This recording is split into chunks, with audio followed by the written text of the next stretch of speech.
We've all heard about the Titanic and its well-known story, and for those of us ocean liner enthusiasts, we know of many more like the RMS Queen Mary, RMS Oceanic, SS Rex, and several other ships that were once very famous. Although few people today know what ocean liners are and assume that they were the cruise ships of the 19th and 20th centuries, but that is actually far from the truth. Here now is a brief story of what ocean liners are and why they all but disappeared. Before the wide use of steamships, travelers and immigrants sailed to new lands aboard masted sailing ships. The journeys often took over a month and were so dangerous there was a big chance you might never reach your destination. But for many people, that was a risk they were willing to take. Samuel Cunard had intended to use steam technology to create a steamship company that could transport passengers in speed and safety. He wanted to make ocean travel accessible to more people, and not only that, he had a dream for establishing a regularly scheduled transatlantic crossing to the United States.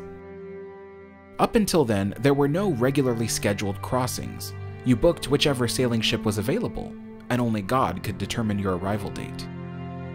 Samuel Cunard established Cunard Steamships Limited, and in 1840, his company had their first steamship ocean liner, the Britannia. A paddle wheeler with sailing masts in case of emergency. It made its crossing from Liverpool, England to Halifax, Nova Scotia in 12 days and 10 hours, cutting the fastest sailing ship voyage in half. The proven success of steamship technology eventually led to the shipbuilding boom, with new shipping companies opening and establishing themselves with new fleets of vessels. Cunard's greatest rival on the Atlantic would become White Star Line, but rivalries weren't just about speed and safety, they also became about luxury. The end of the Victorian era saw a quick succession of faster, larger, more luxurious ships being built. All of them were intended to transport passengers across the seas to their destinations come rain or sunshine. In the late 19th and 20th centuries, steamship passengers only traveled out of necessity. Tourism wasn't yet affordable to the average working class, and so anyone who stepped aboard an ocean liner was not doing so for fun or amusement. In fact, most passengers did not like being out at sea. They didn't like the way ships rolled in the water or the harsh and nasty storms. Part of the luxury of being on an ocean liner was that they were eventually built to be like the finest hotels you could find on land. All the interiors were designed to distract you from the fact that you were out at sea. Notice that these early ocean liners did not have balconies overlooking the ocean, nor did they have large windows for panoramic views. Visit the Queen Mary, for instance, and you'll see that even in the 1930s, the public rooms on the ship only had windows for providing daylight. But the portholes and windows were often covered by decorative frosted glass or even curtains that permitted daylight in but blocked views of the ocean. While ocean liners were not built for cruising and entertainment, there was more and more emphasis on the entertainment aspect of these ships over the years. Passengers didn't want to be cooped up in their staterooms through the entire voyage. So, the ships often passed out daily programs that listed the entertainment available. Often it was classical music performances by the ship's band, or later on down the line, ships like the Queen Mary had cinemas for viewing the latest movies. In the early 20th century, the United States had put harder restrictions on immigration. This led to a steady decrease in the amount of passengers that steamships were carrying. However, that decrease was soon followed in the 1920s by leisure travel. Tourism was experiencing an uptick, and people were often crossing the oceans to visit foreign lands. But even still, the ocean liners were only a means of travel. The ships themselves were not considered the highlight of the trip. At least, not until the Prohibition era in the United States. Laws were passed banning the sale and consumption of alcohol, and many Americans sought the refuge of booze cruises to take them out into international waters where they could enjoy libations and mingle with others. This was the birth of the cruise ship, because in this instance, the ship itself was the reason for booking a voyage. The first cruise ships were not specifically built for cruising. They consisted of fleets of aging ocean liners from decades past. Ocean liners did share the problem of becoming time capsules, not only of design and aesthetic, but of technology as well. As newer, more luxurious ocean liners raced across the seas, the older, smaller ones couldn't compete, and would have otherwise gone to the breakers. So living a few extra years operating booze cruises may not have been a dignified end, but at least it wasn't an early end. Commercial transatlantic flights couldn't compete with ocean liners until the early 1950s, when jet engine technology was finally mounted on large mass-produced aircraft. Larger planes could haul more people, and the planes could cross the ocean on the same day they took off.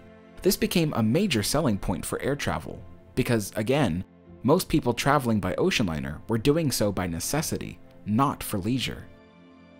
So if you could cut your 4-day voyage down to a single-day flight for a much cheaper price, why wouldn't you? The decline of the ocean liner industry was rapid and sweeping. The first ships to go were the oldest ones. Only the more newer, fuel-efficient ships remained in service. Ships like the SS United States were still sleek and stylish, and their state-of-the-art steam engines still allowed them to turn a profit off the ever-dwindling numbers of passengers. Perhaps ironically, some of the oldest ships still plowing the waters until the late 1960s were the RMS Queen Mary and RMS Queen Elizabeth. This was because, despite their aging Art Deco design, they were still considered luxurious and fast. And the older wealthy clientele they attracted weren't used to flying by airplane, they still preferred transatlantic voyage. What eventually brought down the two queens was the expenses relating to their size. Both ships were so large that they couldn't fit through the Panama Canal, restricting their ability to sail more profitable seas. They also required an ever-increasing amount of upkeep. And lastly, their older boilers were not efficient enough to justify the costs of sailing with so few passengers. Cunard replaced the two queens with the newer RMS Queen Elizabeth II, also known as the QE2, a ship with the most efficient steam turbine technology ever put on an ocean liner, and her larger staterooms and powerful air conditioning systems made her capable of sailing any ocean on the planet while keeping her passengers comfortable. Her slightly smaller size also permitted her to sail through not just the Panama Canal, but the Suez Canal as well, increasing the efficiency and speed of her voyages. And lastly, her slightly shallower draft gave her the ability to sail into tropical ports, allowing her to spend some of the year as a cruise ship. She was still considered an ocean liner though, designed to sail the roughest of North Atlantic weather. Through the 1980s and 90s, cruise ships continued to grow in popularity. Now, instead of the industry using retired ocean liners, they began building their own custom ships. They were essentially giant hotel resorts complete with balconies and outdoor swimming pools. Cruise ships didn't need to be built for sailing the roughest weather because their voyages mostly remained along the shallower coastlines and docked in tropical or mild weather destinations. Cruise ships also served partly as a destination experience themselves, so there was no need to install the fastest engines. They were in no particular hurry to get anywhere. Even today, the Titanic would have still been faster than most modern cruise ships, and could survive rougher weather than they could. While cruise ships make every attempt to sail around major storms, ocean liners like the QE2 were built with thicker hull plates and more robust decks in order to plow through those 70-foot ocean swells. By the early 2000s, the QE2 was the last remaining ocean liner in service. She still offered her annual transatlantic crossings, but she was also beginning to show her age. She was succeeded by the Queen Mary II in 2004. The QM2 might look like a typical cruise ship, but she's actually an ocean liner. It's evident not just with her robust design, but in her elongated bow and slender width.